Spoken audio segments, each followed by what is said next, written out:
Okay guys, I honestly think I like girl boss these bangs a little bit too much.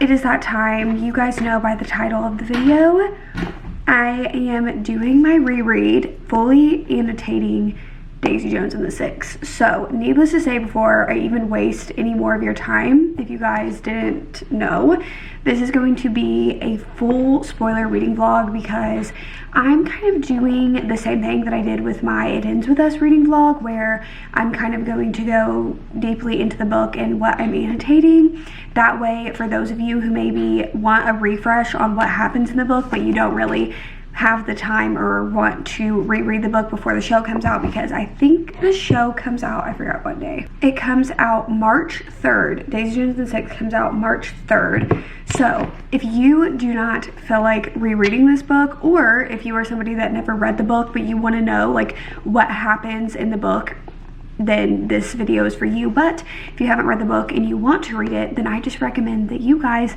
go read the book. So I read this back in 2021, and this has been one of my 5-star reads for a very long time. I really loved this book, and since the show is coming back out, I wanted to reread and fully annotate it this month. I know that this book is a very easy read because it is written in this way, where it's like interview format.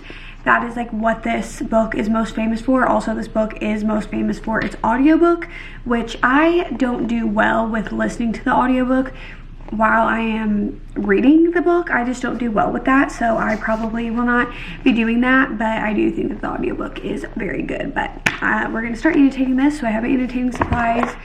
I always try to match my tabs with the book, so I literally have these annotating tabs. Tell me this is not the exact vibe. So first and foremost, let's open up the book. I love this. I don't want to see the mass market paperbacks that they're going to put out for this book once the TV show comes out. But anyway, Daisy Jones and the Six.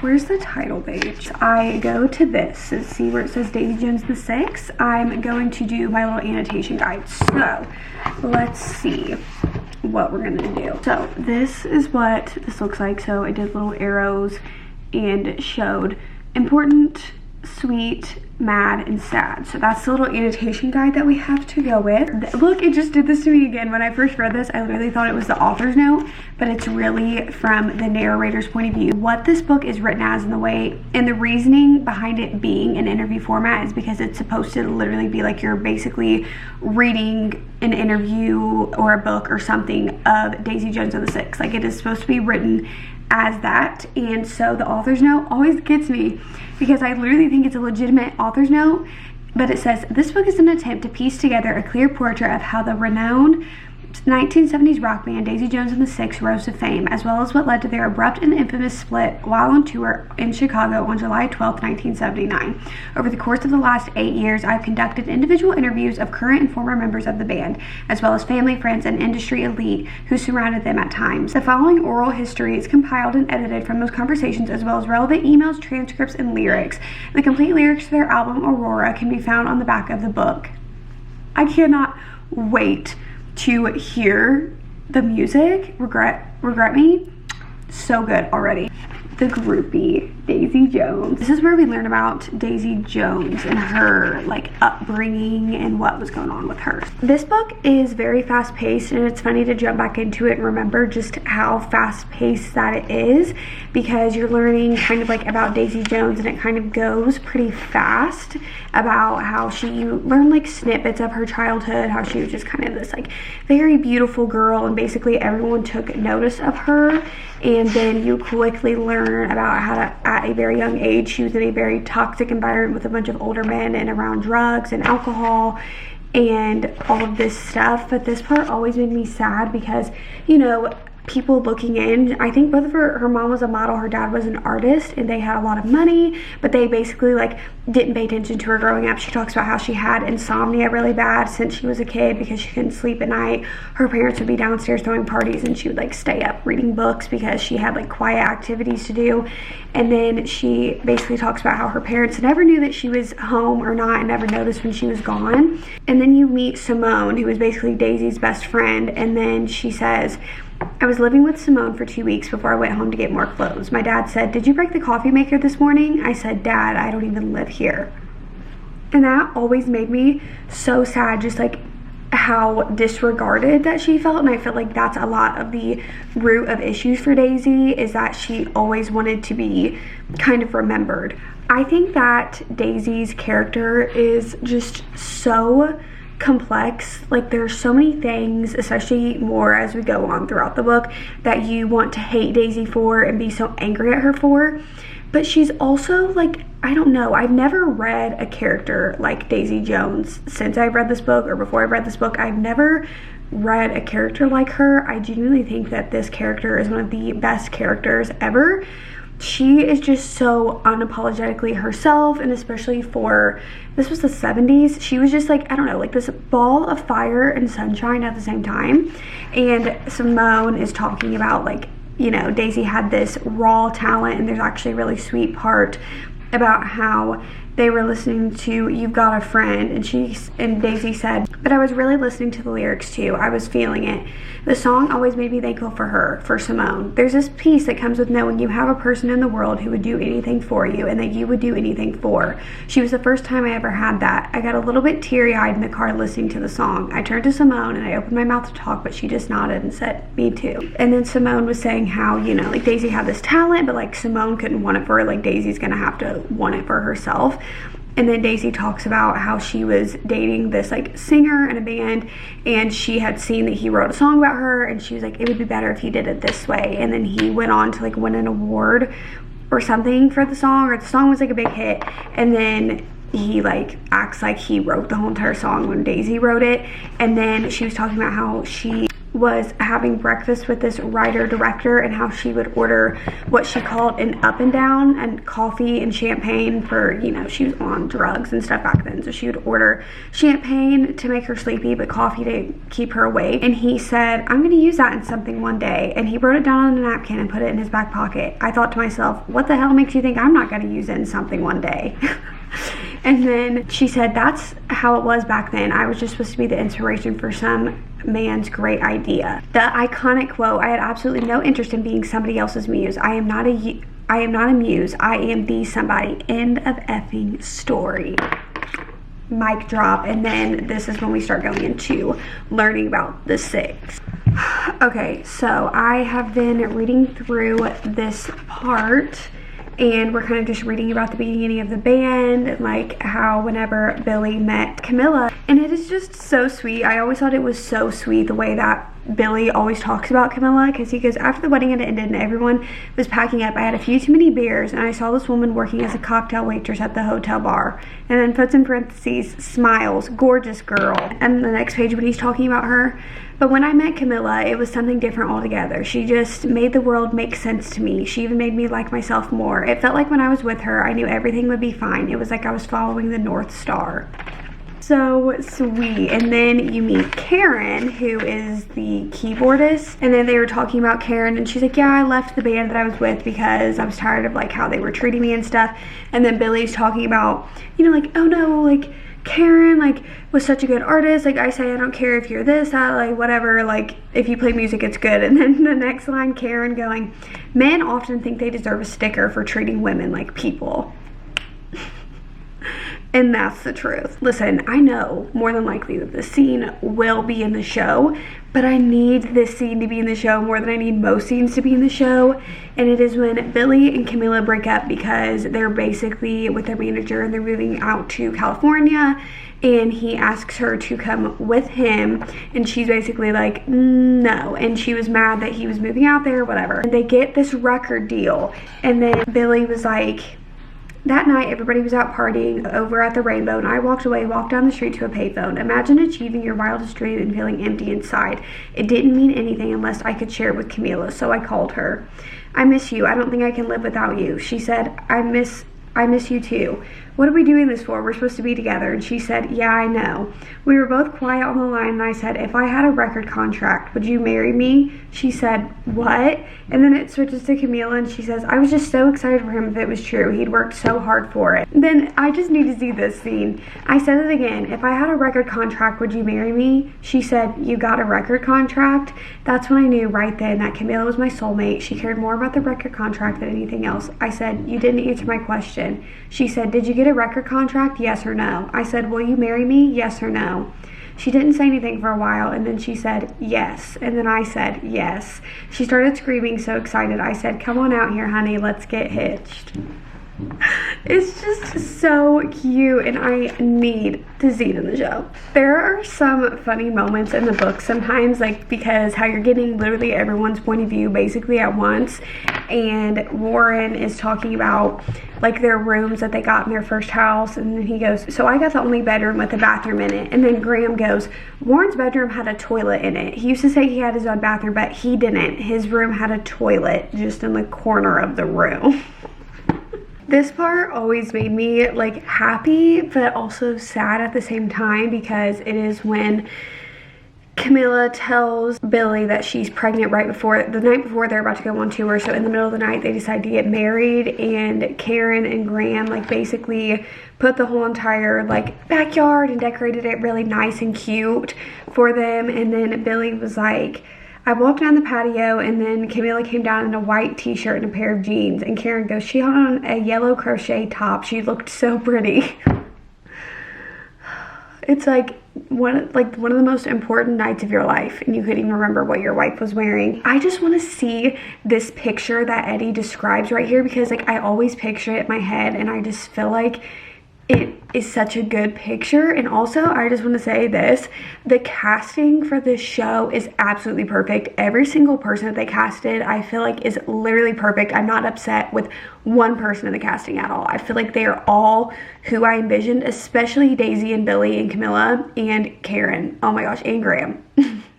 They're all perfect. Eddie said, I had one piece of film left in my Polaroid, so I took a photo. I accidentally cut off their heads. You can just see Camila's legs and her hair down her back. You can see Billy's chest a bit. They are holding hands in the picture, facing each other. I was so mad I missed their faces.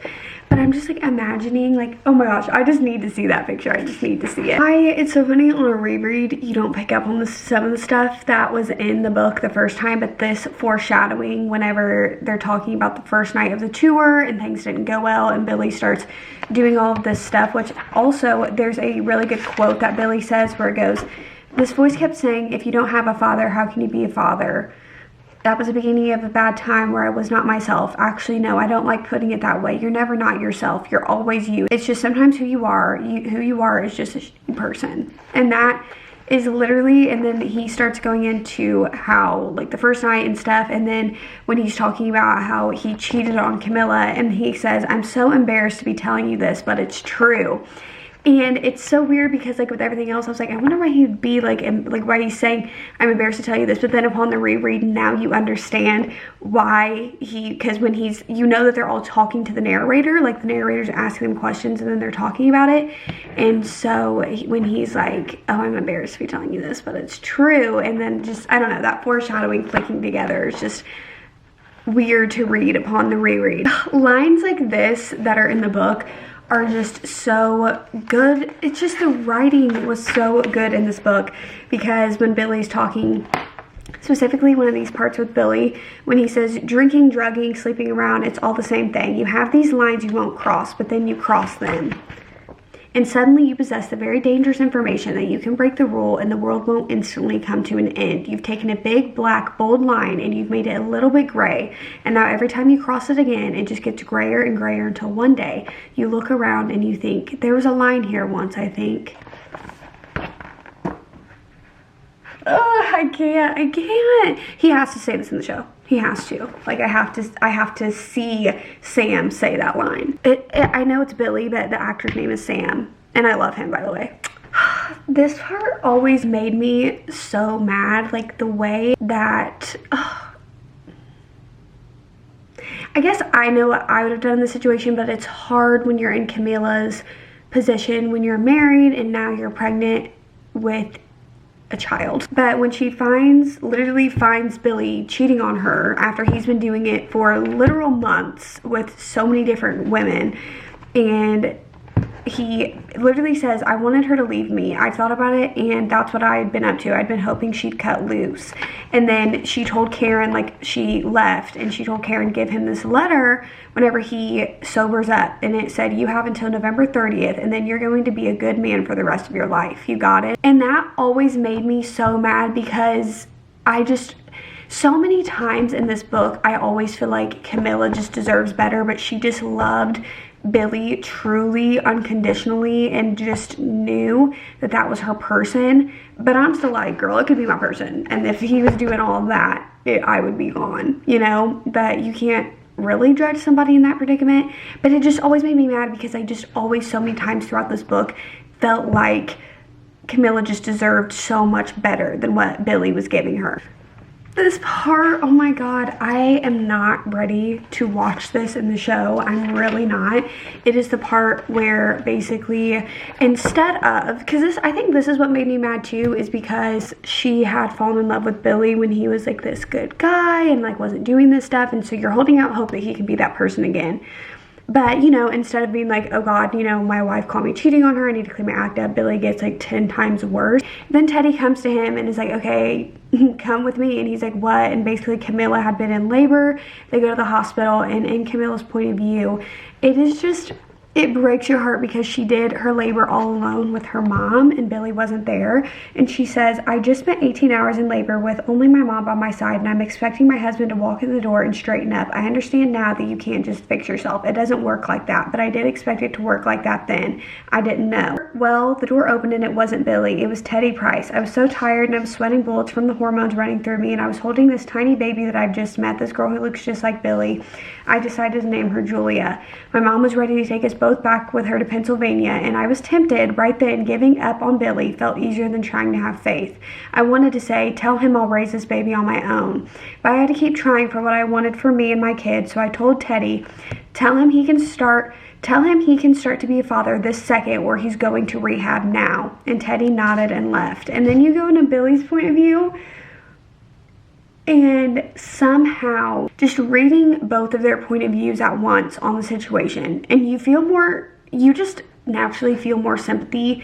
And it's kind of a messed up thing because addicts don't get a lot of sympathy. You feel this immense sympathy for Camila, but you also feel this sympathy for Billy, even though his actions, I just feel like his actions are unforgivable for me. Even as I kept on going throughout the book, I was like, I never really forgave him and truly loved Billy's character. Like, he did a lot of character development, but I felt like I just always held this against him for literally even one of these moments where Camila had to deliver her baby all alone. Like, she had her mom, but you know, you're not there. Teddy came down finally and said, you have a baby girl. She looks just like you. Her name is Julia. And then Teddy said, Camila said you have two choices. You can get up there right now and be a good husband and father, or I can drive you to rehab. Those are your choices. I put my hand on the door handle and I thought, you know, I can just run. But I think Teddy knew what I was thinking, because he said, Camila didn't give any other options, Billy. There are no other options. Some people can handle their booze and their dope. You can't, so it's over for you now. And then he says, I just kept thinking about walking into the hospital and looking at my kid and knowing that I was what she got. And then it says in like brackets, chokes up. It wasn't that I didn't want to be with her. I wanted to be with her so bad. You have no idea how bad. I didn't want my girl to have to meet me. I didn't want that early into her life. I didn't want my kid to have to look up and see this man, this drunken, strung out piece of crap, and think this is my dad. That's how I felt. I was embarrassed to be seen by my baby, so I ran away. I'm not proud of it, but that's the truth. I went to rehab to avoid meeting my own daughter. So sad too, because even I think later on when you get in the book, you realize once Billy does get clean, that all of this time that he missed out on, in this monumental part of his daughter's life, the birth of his child, that he missed out on because he was so strung out on drugs, then you never get that back. You know, like, you will never get that moment back. And instead of being in that moment of what you could, you decided, you know, ultimately it was better off that he did go to rehab, but you still missed monumental moments of your life, of your child's life, of your wife's life. Like, it's just so sad. And you see the scene in the trailer for the show of Camila alone in the hospital bed, and it's just like, I'm not ready to watch it. I can't, because right after that, you go to Camila and she said, it didn't seem right to me that his weakest self got to decide how my life was going to turn out, what my family was going to look like. I got to decide that, and I wanted a life, a family, a beautiful marriage, a home with him, with the man I knew he truly was, and I was going to get it, hell or high water. And Camila's character, she goes through so much. And this part too, so after 60 days in a rehabilitation center, Billy Dunn finally met his daughter Julia, and he says, I'm not sure I went to rehab for the right reasons. shame and embarrassment and avoidance and all that. But I stayed for the right reasons. I stayed because on my second day there, the group therapist told me to stop imagining my daughter ashamed of me. He said to start thinking of what I need to do to believe my daughter was proud of me. I'll tell you, that stuck. I couldn't stop thinking about that one. Slowly that became the light that was calling me at the end of the tunnel.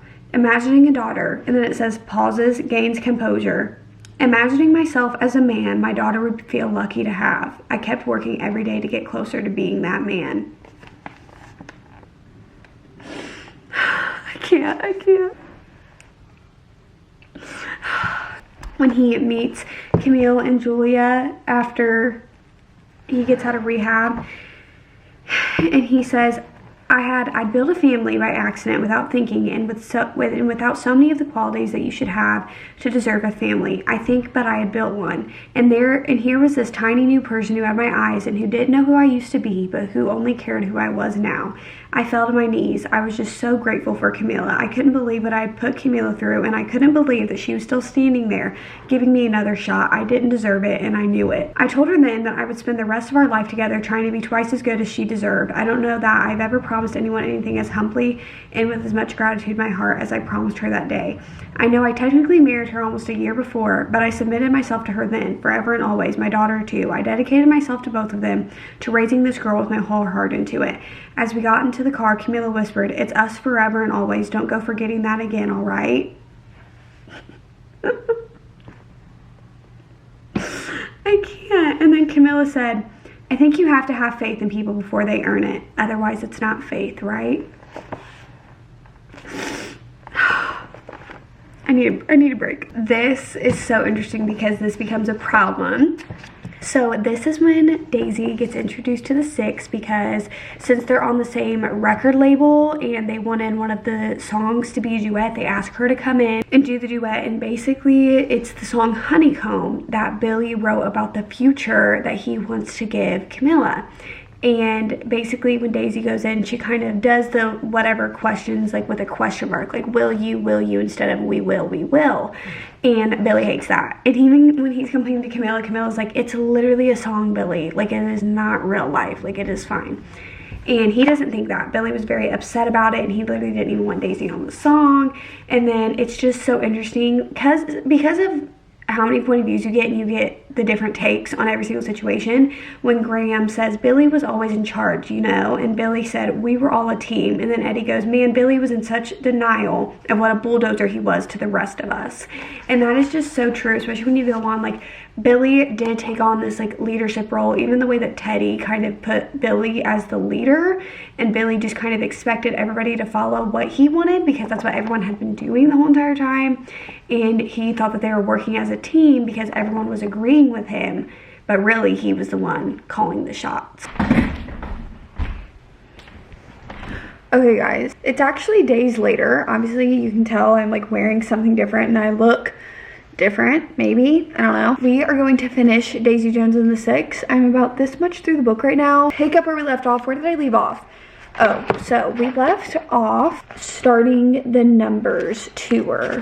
Is this when they go, does Daisy go on tour with them? I'm pretty sure. Let's get into it. I'm very excited because I've just been watching and looking at like stuff for it, and I'm just so excited. So let's hop back into it. I don't know how I never realized the animosity between Eddie and Billy until like later, like way later on into the book was I like, oh wow. Eddie, I don't know, it was kind of one-sided though, because I don't feel like Billy was ever purposefully trying to be like the leader, make all the decisions, and kind of like everyone goes around what he says, even though that is what happened. Was that like anything Billy said that goes. Like, for example, they wanted to extend the tour, but Billy was like, absolutely not. I'm going to be home with Camila when she has the twins, which is a good decision. But then everyone in the band, you can kind of tell everyone was kind of like, would we have wanted to continue on with the tour? Absolutely. But like what Billy says goes, and that's the end of it, and how there's no animosity when other people say it. But when Eddie says it, he's like, yeah, like you can just feel the animosity. And that's going to be interesting to see that on screen. I have a feeling that they're probably going to play on that a little bit more and maybe like build that up a little bit more between Eddie and Billy, because you read the animosity that Eddie has when he's talking about things, but you never really see Billy talk about it or anyone else talk about it early on into the book. And maybe that's why I missed it, because it wasn't until later that people really saw how much Eddie genuinely disliked Billy. But it's like, I don't know. It's just interesting to see that, because that's kind of where we're at right now. And also the part where Daisy had like taken 4 pills like back to back, and Karen was like, don't be that person. And Daisy was like, that made me really mad. I threw the pill box at her. And Karen was like, I was surprised at how easy it was for her to give it up. And Daisy basically was like, yeah, no, I literally went and got more right after that. Like, I could not go on without it. And at this point, she's dating Hank, and she had told Hank while she was falling asleep, I don't want to be with you anymore. And then when she woke up, she realized what she said, and she said, we should talk about what I said last night. And he said, you didn't say anything last night. I said, I told you I didn't want to be with you. He just shrugged and said, yeah, but you say that all the time when you're falling asleep. I'd had no idea. I don't know why that hits, but it just hits. This part of the book is so funny on the reread whenever well, first of all, they're recounting when Daisy breaks up with Hank, and then he gets like very angry with her. And I highlighted and annotated this quote because Hank is in Daisy's face, and she says, when you're in a situation like that, when you have a man looming over you, it's as if every decision you have made led to that moment alone with a man you don't trust flashes before your eyes. Something tells me men don't do the same thing. When they are standing there threatening a woman, I doubt they count every wrong step they made to become the a-hole they are, but they should. Hank leaves, and Billy sees him, and then Billy basically talks about how he kind of looked at Hank and was basically like, yeah, don't go back into Daisy's room. And then Billy knocked on Daisy's door and was like, yeah, if you need anything. And she was just kind of like, no. And then she was talking about how every single time that she had ever even like seen or interacted with Billy, he always had this wall up. And then she said, I realized I'd been looking at this guarded, cold version of him the whole time, and up until then, I thought it might just be nice to know this Billy, but then it was over. Just 1 second of realness from him, and then poof, gone the way it came. And then it goes to Graham, and he was talking about, I was waiting for Billy when my phone rang, and Karen was like, how come you've never made a move on me? And Graham said, I don't take shots, I know I'll miss. And she said, I don't think you'll miss, done. And then she said, and then as soon as I said it, there was a dial tone. And then it goes to Graham saying, I've never run anywhere faster than down that hall to her room. This always gets me. Like, there's little moments like this in the book a lot of the times. Hank took all of Daisy's like band and stuff, and basically they abandoned her. So then Rod was basically going to be her manager, and then she goes on stage to sing, and then Billy goes out there to sing with her, and then he's like brings the 6 out. And Daisy said, as they were walking out, I whispered into Billy's ear, should I leave? And he shook his head no. And then it goes to Billy's point of view, and it goes, I don't remember why Daisy stayed that night. I think I assumed she'd leave, but when she didn't, I thought, all right, then I guess she's staying.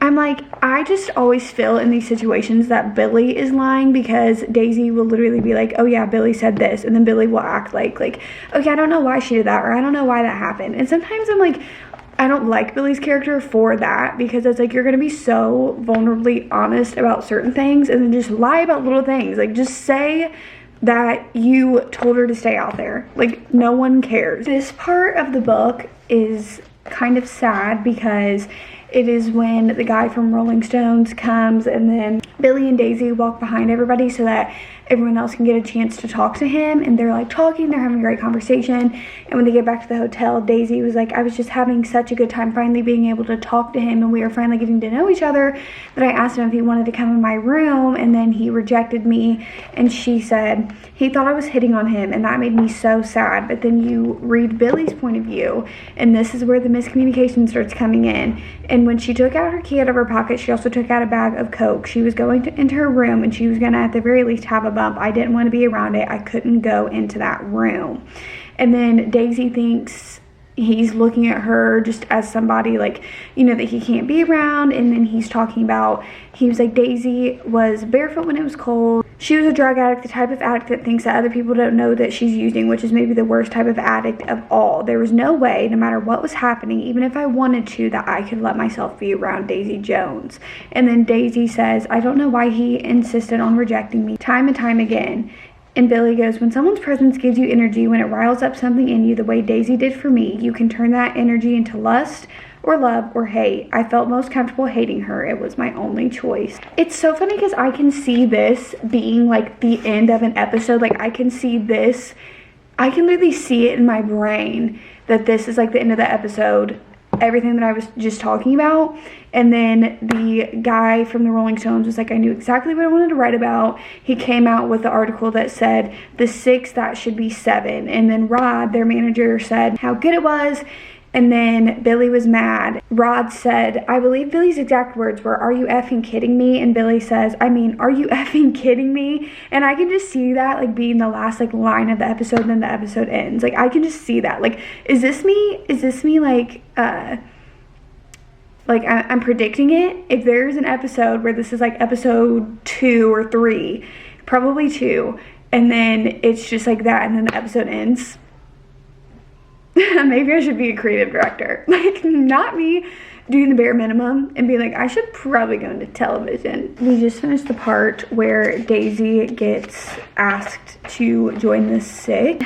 Billy was like, okay, she can be in it, because basically everyone was like, yeah, Daisy should be in, except Eddie, because honestly, low-key justice for Eddie, because he literally is even like, no one is asking me anything. Like, am I even a part of this band at this point, you know? But I have mixed feelings, because Billy calls Teddy, because we all know, like, Teddy and Billy are like this.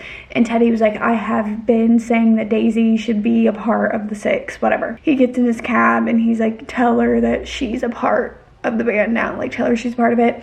And I'm like, I respect Billy, because he immediately went home to his wife and kids, and he was doting and ready to be, you know, with Camila.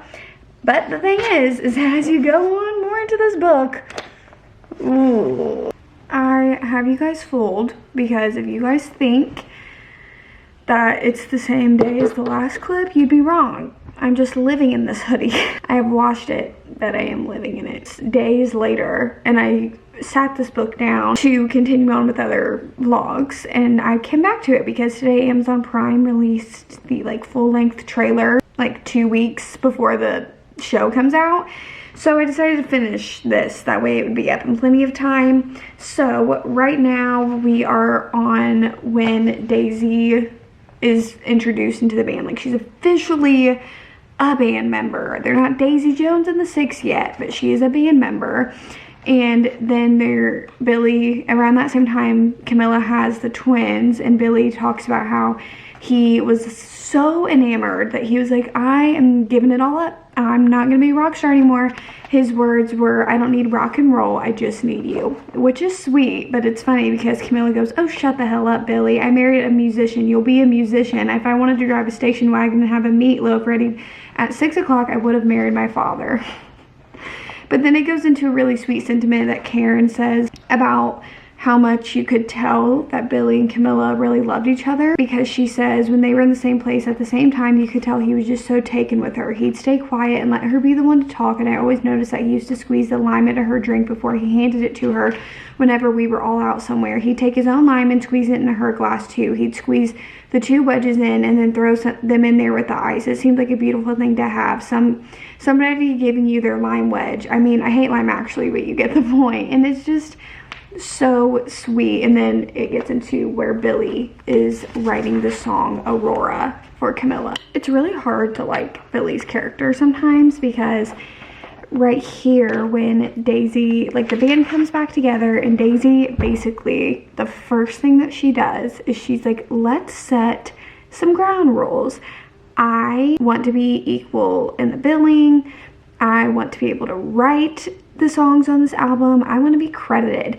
And that opens the floodgates. Everyone starts talking about what they want from the band, which is good. This should have been something from the beginning, but this is really where you see that not just Eddie felt the way about Billy, like, everyone kind of felt that way about Billy a little bit, not as much hatred as like Eddie felt.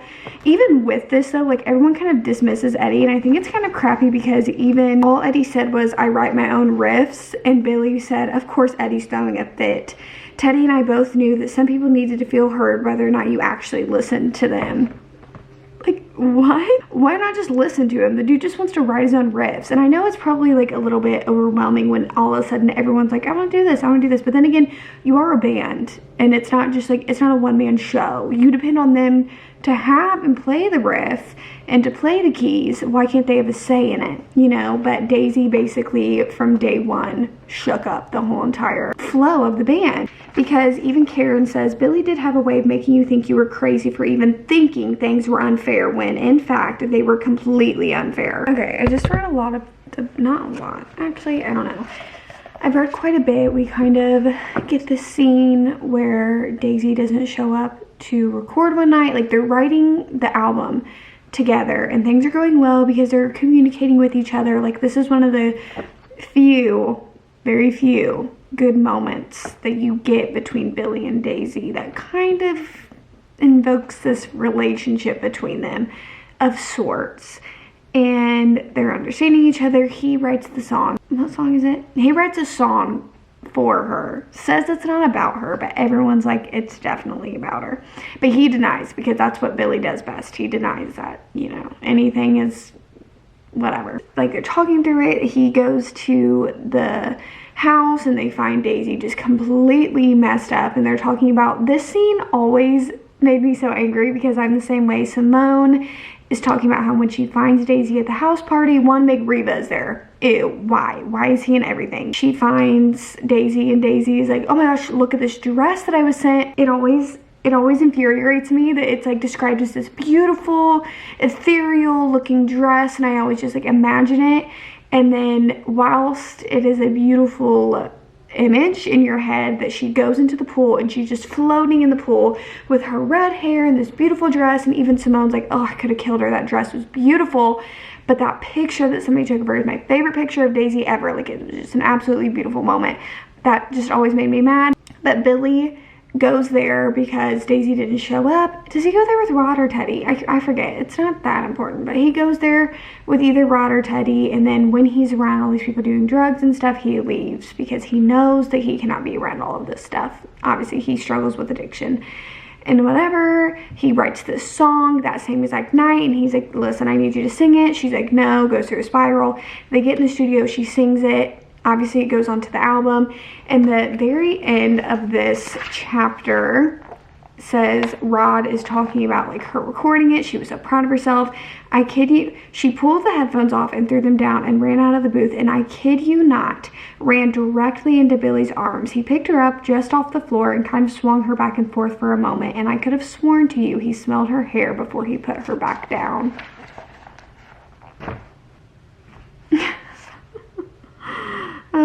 But you want to know what? Taylor Jenkins Reid did an amazing job with in this book, is that the way that these characters feel so real and their voice is so prevalent and so unique with each and every character. Like, when you are reading each character speak, you read them in a different way than you do each character. Like, not every single character sounds the same in your head. Like, you can differentiate them in their voices of the way that she has written every single character.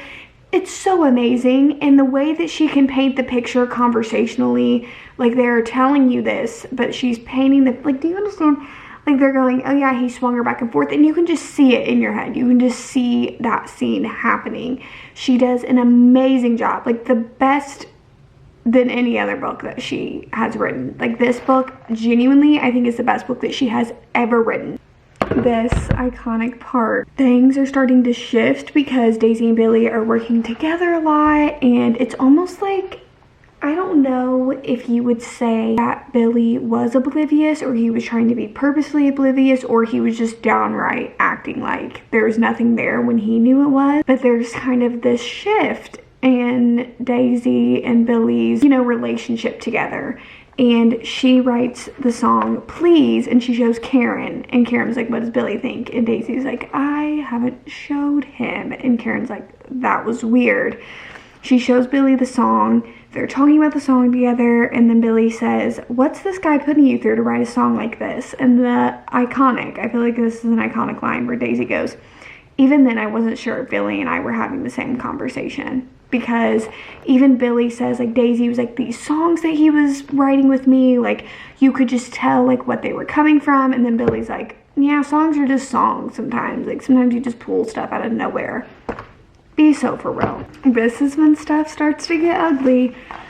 This is when we really do a deep dive into Daisy and Billy and the turbulence that is Daisy and Billy, because right at the last part they're talking about how, like, in the recording studio it was Teddy's idea for them to be singing into the same mic instead of them to be in two completely different, you know, rooms and whatever. And Rod says, I heard this secondhand from Teddy, so I can't vouch for how true it is, but there was a night when Billy and Daisy pulled an all-nighter doing overdubs on This Could Get Ugly. Teddy said during one of the takes late at night, Billy didn't take his eyes off Daisy for the whole take, and they finished and Billy caught Teddy watching, and Billy immediately stopped to try to pretend he hadn't been looking at all.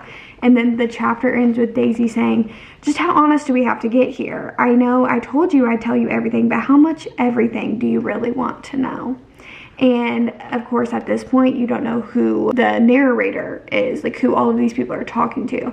But once you know this information and you're rereading the book like I am, you're like, oh gosh. This part where Daisy and Billy kind of have a moment. Daisy tries to kiss Billy, and then Billy's like, no. And then Daisy leaves. Billy then goes with his wife and kids to Disneyland. And then Daisy comes up with Regret Me, which they've already released that song, and it is everything that I hoped it would be and more to hear. And then he's talking about, like, this trust that he has with Camila, and this part of the book always just kind of, like, I was like, what? Where he talks about how they never kind of had a conversation about Daisy, even though Daisy was, like, a big thing in their marriage, because obviously, you know, he's spending so much time with Daisy. And, you know, any other person would look at their husband and be like, you're coming home or not coming home at all, spending so much time with Daisy, like, what is going on? They never had this conversation. And he was like, it reminds me of this one time that, like, Camila's high school boyfriend had called and they went to lunch. She was gone for 4 hours. She came home. He was like, no one's at lunch for 4 hours. And all he asked was, oh, how was your lunch? She said, it's fine. They never talked about it. And he kind of insinuates that he knows that something happened between Camila and him. And I'm just like, what? And it's the thing that it's just so blatantly obvious that, like, Billy developed feelings for Daisy, and then he calls Graham in the middle of the night and he's like, this isn't gonna work. And Graham's like, what? And he says, Daisy's gotta go. No, Daisy is not going to go. I'm asking you, please. No, Billy, come on. We're almost done with the album. And he hung up the phone, and that was the end of it. And then Camila, in the middle of the night one night, I heard Billy get up and pick up the phone. I was pretty sure he was talking to Teddy. I wasn't sure. I heard him say, Daisy's gotta go. And I knew. I mean, of course I knew. As a woman, you always know. I cannot wait to watch this right here. The iconic. You want to know something? Last time I read this book, 2021, something that forever stuck out to me about this book was this part. The iconic part of the album cover photo shoot, and just like the description of the album cover. I just can't wait to see the whole entire day and the way that this is put out there. I cannot wait to see it. And something that I love about Daisy is just her being so unapologetically herself, because, and just like it's perfect. I can't wait to see it. I'm sorry, but I hate the Nikki plotline. The whole entire time I've been reading this book, I really was not looking forward to when we had to read about Nikki. And this is the part where Nikki and Billy almost get into a fight, and Nikki's basically like, don't even talk to Daisy. Like, you guys will work together. Do not speak to her other than that. And then Billy looks at Daisy and he's like, is that what you want? And she's like, yeah. And then she says, the messes that I have made for myself, because that's not what she wanted, but, you know, she's still kind of mad at Billy. So she's like, yeah. And then, you know, a mess ensues. And of course Eddie is like, someone finally put Billy in his place. But I mean, kinda. Yeah, this part I have been waiting. This is the demise of Daisy Jones and the Six, because Jonah comes back and he's interviewing them, and he asks Daisy, and he's like, this can be off the record, like you're, you know, like you're on stuff, like I can tell, like you're on multiple different things. She's like, no, let's talk. And he says, what's going on between you and Billy? Because as soon as he walked in, he could tell there was like a tension. And then he says, then it all just started pouring out of her. And Daisy says, I shouldn't have said what I said. And then Billy shouldn't have gone and done what he did. Just when I remember reading this for the first time, and you just get that feeling. You're like, oh, something's about to happen. Everything blew up because, you know, Daisy tells Jonah that Billy spent the whole entire first tour cheating on Camila, being addicted to drugs and alcohol, missed his daughter's birth, yada, yada, yada, right? And then Jonah takes Billy aside, and he's like, so, is this true? And Billy just looks at him and says, please don't print that. And Jonah looks at him and says, if you can give me a better article, then I will print that one instead. And then so Billy says, how about this?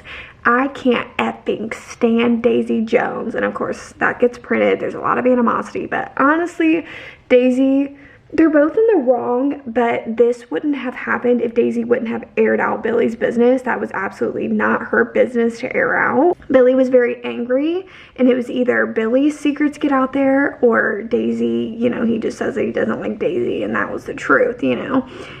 And it doesn't make it right, you know, whatever. Anyway, so then they get whatever, and all of the people in the band are like, this is terrible. But then Rod, their manager, is like, this is amazing. And then their like single that they released like did good, but then Aurora, the album, came out and it was smashing. It was a smashing hit. And then Camila was talking about when the album came out, Billy and Camila took Julia to go buy her own, you know, copy of the album.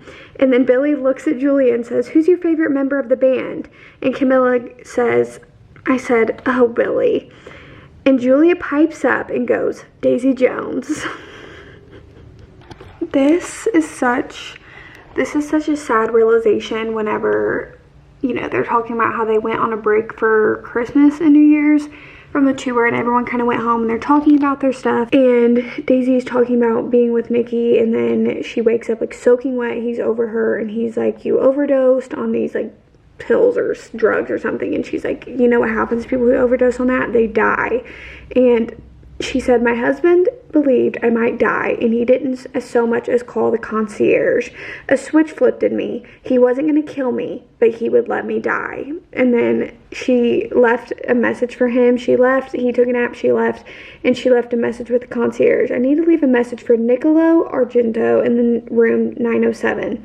Lola LaCava wants a divorce. And then Warren says, everyone got back, and he asked her, where's Niccolo? And Daisy said, that period of my life was over. That was it. End of discussion.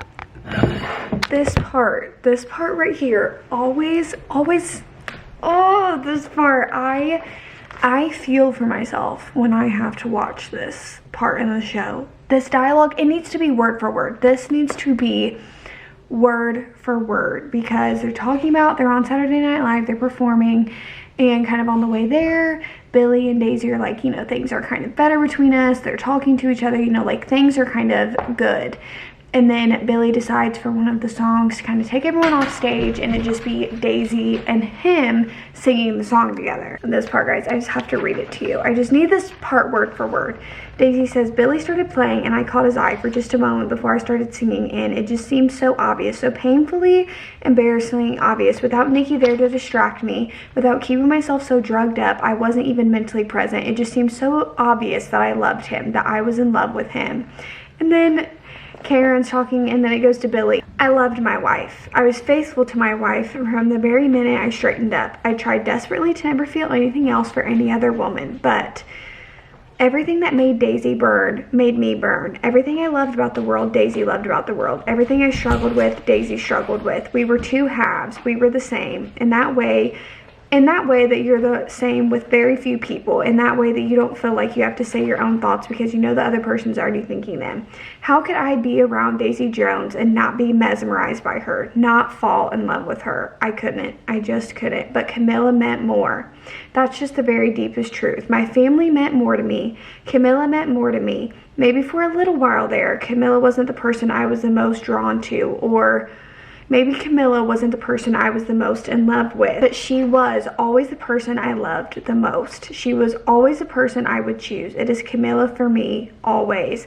Passion it's fire, and fire is great, but we're made of water. Water is how we keep living. Water is what we need to survive. My family was my water. I picked water. I'll pick water every time. And I wanted Daisy to find her water because I couldn't be it. So I guess on the reread, I'm just like, I guess Taylor Jenkins Reid decided to pull out all of the stops in one chapter, because you get that whole entire monologue of Billy being like, I'm always gonna choose my wife, and then Daisy comes up to his room and she's like, I want to go to rehab. They talk all night. She's gonna go to rehab. Billy's going to help her get sober, and then Teddy dies. He has a heart attack. He dies. Boom. All of a sudden, Daisy's even worse than before with her drugs. Billy is in such a bad mental space that he is literally like going to break his sobriety. Camila and the girls have to go on tour with him because he's just so distraught, you know, because like Teddy was like a father figure to him. There's a scene where he's at the bar and he's about to order a drink, but then he hears Julia, and then Camila's looking at him and he's like, it's all good. And she goes, in that moment, I was wondering if Billy was going to do something that I wouldn't be able to forgive. And then you're like, oh my God. And then Daisy's talking about how she regrets writing all of this music about all of her feelings, because she says, I came to hate that I'd put my heart and pain into my music because it meant that I could never leave it behind. I had to keep singing it to him night after night after night, and I could no longer hide how I felt on what being next to him did to me. It made for a great show, but it was my life. They sing Honeycomb together, and just this whole entire, I'm just imagining like in the show it's going to be like this, like it's going to show the shots of them talking, and it's going to go back and forth from the shots of them talking to the shot of the concert to the shot of them talking to the shot of the concert. Like that's just how I'm imagining that it's going to look. So somebody had this sign that said Honeycomb, so they decided to sing it. And Daisy says, people say it's hard to be away from the people you love, but it was so hard to be right next to him. And Billy says, so I guess what I'm saying is when we started singing Honeycomb, I either knew I was losing her or I didn't. And I either knew I'd loved her or I didn't. And I either appreciated her for all she was in that moment, or maybe I didn't. And then right before the end of the song, I looked over to the side of the stage to see Camila standing there, and I knew he wasn't mine, he was hers. And then I did it. I sang the song the way Billy originally wrote it, no questions. It was the hardest line I'd ever had to get through. And then you go to Billy and he goes, when I heard her singing the lines I originally wrote, singing them about this future that Camila and I would have, those lyrics, that small gesture for one moment, Daisy didn't remind me that I might fail. She sang the song like she knew I'd succeed. Daisy did that. Daisy, I didn't know how much I needed it until she gave it to me. And it should have made me feel better, but it hurt too, because if I was the man I wanted to be, if I could give Camila the life I'd promised her, well, I mean, there was loss in that too. And then Daisy says, I fell in love with the wrong guy who is exactly the right guy, and I'd finally pushed myself right over the edge. There's nothing like reading this twist the first time on page 315, where Daisy's talking about being stuck out in the hallway. She couldn't get her door open, and Daisy says, I looked down the hall and I realized it was, well, out into the hallway comes Camila, and she's holding Julia, and then it goes author, which you haven't seen before in the book, and it says, wait a minute, author's note. Well, I've made a concerted effort to remove myself from the narrative. I have included here a verbatim transcript of one conversations I had with Daisy Jones, because I am, in fact, the only one that can corroborate this essential piece of Daisy's story. Why do I want to cry? This is when you find out that it's Julia. Yep, right here. This is where my heart breaks. I need you guys to read it because I can't. Do you see my hand shaking? I literally can't. In case you didn't read it, Camila helps Daisy into her room and she's like, you can leave, I'll be okay. And she said, no, you won't. Daisy, he loves you. You know that he loves you. I know that he loves you, but he's not going to leave me. Somebody sedate me. Oh, and by the way, if you guys thought that that was bad, just wait for this. Yeah, this. Yeah. Camila said, what I need you to know is that I'm not going to give up on him. I'm not going to let him leave me. I will see him through this the way I've seen him through the rest. We are bigger than this. We are bigger than you. I wish Billy didn't love anyone else, but do you know what I decided a long time ago? I decided I don't need perfect love, and I don't need a perfect husband, and I don't need perfect kids and a perfect life and all that. I want mine. I want my love, my husband, my kids, my life. I'm not perfect. I'll never be perfect. I don't expect anything to be perfect, but things don't have to be perfect to be strong. So if you're waiting around hoping that something's going to crack, I have to tell you that it's not going to be me, and I can't let it be Billy, which means it's going to be you. I just know watching this is going to absolutely tear my heart out of my chest, and someone's going to run it over at the car and then stomp on it and kill me. Like, this may be what is my last straw. Welcome back to another clip of Destiny completely forgetting how this book crushed her soul the first time, because then after that, until a whole entire spiel that I just went through with you guys, Camila says, Daisy, you need to leave the band. If I'm wrong and you're already in the process of moving on and you're willing to let him move on, then don't listen to me. You have no responsibility to me. But if I'm right, you'd be doing us all a favor if you left and got yourself clean and found a life away from him. You'd be doing it for yourself, and yes, you'd be doing him a service, but also you'd be helping me take care of my children. And then Camilla's like, I think it's time for you to go. Daisy says, why do you care about what happens to me? Camilla says, I think almost everyone on this planet cares about you. And Daisy says, they like me, they don't care about me. Daisy says, no, you got that wrong. Do you want to know something I never told Billy? A Hope Like You is my favorite song. Not my favorite Six song, but my favorite song, period. It reminds me of the first boy I ever loved. His name was Greg, and I knew from that moment I met him that he was never going to love me as much as I loved him. I wanted him anyway, and just like I knew he would, he broke my heart in a million pieces. And when I first heard the lyrics to that song, you put me right back there, right back in the middle of my first love, with the heartbreak and the hope and the tenderness. You made it feel new and real all over again. You did that. You wrote a beautiful song about wanting something you know you'll never have and wanting to have it anyway.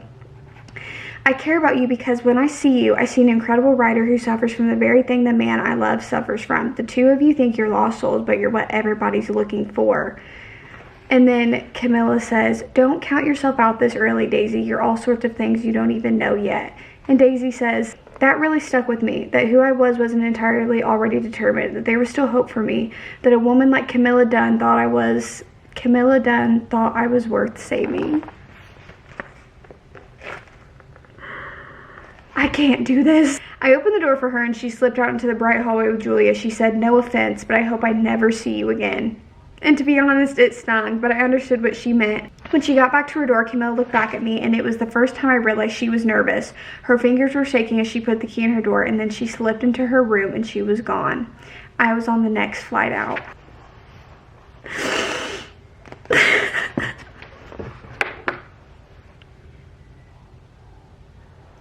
To be fair with myself, I'm already having a terrible day, and this just put me over the edge. If I'm acting like this with words on a paper, what do you think I'm gonna do with the TV show? Like, this is when everything hits the fan, because it's Rod's little blurb, and it says, the next morning I see Daisy's gone, and she's left a note saying that she left the band and she's never coming back. Warren goes, I woke up in the morning and Daisy had left. Graham and Karen didn't want to be in the same room with each other. Then Billy comes in on the white bus and announces he's taking a break from touring, so Rod had to cancel the rest of the tour. Billy says, I never knew why Daisy left exactly, what it was about that night, that show that made her leave, but the way I saw it, I didn't know how to write a good album without Teddy, and I didn't know how to write a hit album without Daisy, and I couldn't do it without either of them. I wasn't willing to let it cost me any fraction of what it had already cost me. I turned to everybody in the bus and I said, it's over, the whole thing is over. And not one person in the band, not Graham, not Karen, not Eddie or Pete, not even Warren or Rod tried to convince me otherwise. And Karen says, when Daisy left, it was like the Ferris wheel stopped turning and we all got off. And then it ends on Daisy's. Daisy says, I left the band because Camilla Dunn asked me to, and it was the very best thing I've ever done. It is how I saved myself because your mother saved me from myself. I may not have known your mother very well, but I promise you I loved her very much, and I was so very sorry to hear that she passed away. It was like, all of a sudden at the end of this book, Taylor Jenkins Reid was like, do you want to know what I want you to feel? Pain. And you're going to feel it. You're going to feel it. And I'm feeling it, okay? And it says, author's note. My mother, Camila Dunn, died before the completion of this book. I spoke with her a number of times during the course of my research, but I could not hear her point of view of the events that took place in Chicago on July 12th and 13th, due to the fact that I learned the full scope of them only after her passing. She died on December 1st, 2012, at the age of 63 from heart failure, a complication of lupus. It brings me great comfort to be able to report that she died surrounded by her family, my father, Billy Dunn, at her side. Then and Now, and Nick Harris says, Daisy Jones and the Six have never played together, never been seen together since their show at the Chicago Stadium. Daisy says, when I left Chicago, I made my way straight to Simone, and I told her everything, and she got me into rehab. I've been sober since July 17th, 1979, and when I left the facility, I changed my life. All of the things I've achieved since then have been because of that decision. When I left the music business, when I published my books, when I started meditating, when I started traveling the world, when I adopted my sons, and opened the Wildflower Initiative, and changed my life for the better in ways that I could never even fathom in 1979, it was all possible because I got clean. And this is just funny because, like, when they go on SNL, there's, like, Lisa Crown was, like, a big person on SNL, and everyone was like, we must be, I think it was Graham's point of view that he goes, we must be really famous if Warren can be with Lisa Crown. And then Warren goes, I married Lisa Crown. We have 2 kids, Brandon and Rachel. And then Karen and Graham, of course, are not on good terms because of what happened between them. And then Billy says, I packed it all in, signed a publishing deal with Runner Records, and I've been writing songs for pop singers since '81. It's a good life. It's been quiet and stable, even though I spent the '80s and '90s in a noisy house with 3 screaming girls and a great woman. Somebody said the other day that I gave up my career for my family, and I suppose I did, though I think that's what makes it sound like it was more noble than it was. It was just a man hitting his limit, not sure how much nobility there was in that. It's more than I knew that if I was going to hit that bar Camila had set for me, I had to walk away from the band. Do you understand why I loved your mother the way I did?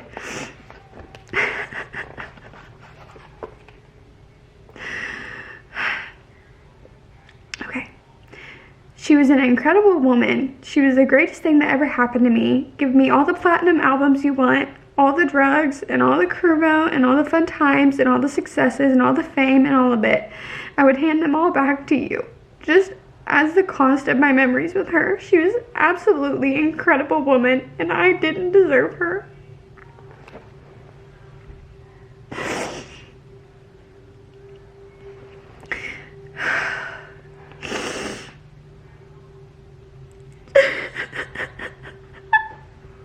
Okay. I'm gonna try to keep going. I'm not sure the world deserved her. I mean, don't get me wrong. She was very pushy, and around the mid-90s, she developed a really terrible taste in music, which for a musician is awfully hard to look past, and she made the world's worst chili, and she thought it was great, and she'd make it all the time. I'm not saying anything you don't know, but she had serious fault too. She was stubborn to the point where she stopped talking to your grandma for a few years. But that stubbornness also really paid off a lot of the time. She was stubborn about me, and I'm the man I am because of it. When she was diagnosed with lupus, I think we were all set back, and I wouldn't wish that disease on anybody, but I was determined to take it as an opportunity to give back to your mother. I could take over when she was too tired, when her body ached too much. I could be home to raise you girls so it didn't fall on her to do everything. I could be her partner and be by her side through it all. We bought the house in North Carolina, I guess it's about 20 years ago now, after you and your sisters were all off at college. We scoured the coastline looking for exactly the house she had seen in her dreams. We couldn't find it, so we built it. There's no honeycomb there. It's not exactly the one in the song. It's just a 2-story ranch with acres of land and a bay she'd like to go crabbing in. But it was the home she'd always wanted. I feel so lucky to have been that man to do that for her. I know you know how hard it was to lose her. We're all still reeling from it. I admit, I'm feeling lonelier than lonely these days, with you and your sisters spread out all over the country and your mom gone. It's been over 5 years now. I can barely see the page. I can barely see the page. It's not supposed to go that early. Taking a woman like that at 63 seems cruel, even for a vengeful God, but it wasn't the hand she was dealt. The hand we've all been dealt, so I'm playing it, you know? I didn't talk to you very much about all this when you were growing up. Never wanted to bog you down with my own issues, my own stories. Your life isn't about me, honey. My life is about you. But I will say that I'm thankful to you for asking these questions and giving me something to do. I hope this sheds some light on all of it for you, sweetheart. I really do. About your mom and me and the band. Sometimes I'm surprised people still care. I'm surprised they play us on the radio. Sometimes I listen. The other day they were playing Turn It Off on the classic rock station. I sat in the car in the driveway and listened. Laughs. We were pretty good. And Daisy goes, we were great. We were really great.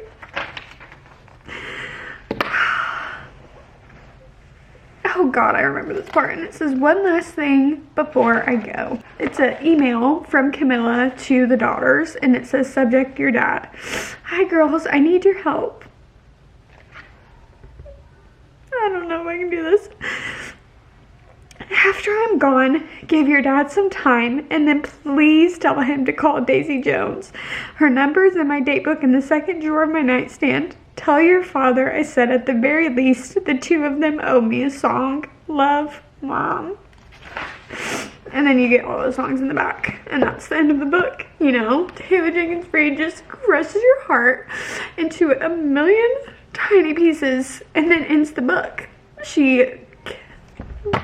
Oh my God, I'm gonna throw up. And they're like, I'm being for real, I'm gonna throw up. Every time. God, it's so heartbreaking. At the very least, they owe me. I'm not ready to watch this. What makes me think that I'm ready to watch that? What makes me think that? Like what makes me think that I'm ready to read this? I'm not. I mean, watch this. I'm not, in case we can't tell. I think it's needless to say that this book is an obvious 5 stars for me. It is an amazing book filled with amazing characters, amazing writing. It's so real. Look at me. Look at me. It has me in shambles. And I love it. And I think that I will love this book until the day that I die. And I cannot wait for the show to come out. I'm so glad that I made this reading vlog. Hopefully you guys are happy that you guys may not have to reread this book or read it in the first place before you can watch the show. But I would say to please read this work of art yourself. You know, I don't feel like I did it enough justice. I'm happy that I got to fully annotate this book, and thank you so much for watching. I love all of you guys so much, and I hope you guys enjoyed today's video. If you did, you guys know what to do. Like, comment, subscribe. I love that YouTube stuff that you guys know how to do. I'm gonna go cry into a box of noodles. Not only because this book has sent me over the edge, but because I've had a bad day, and that just made it significantly worse. So, I will see you guys when I see ya. Peace.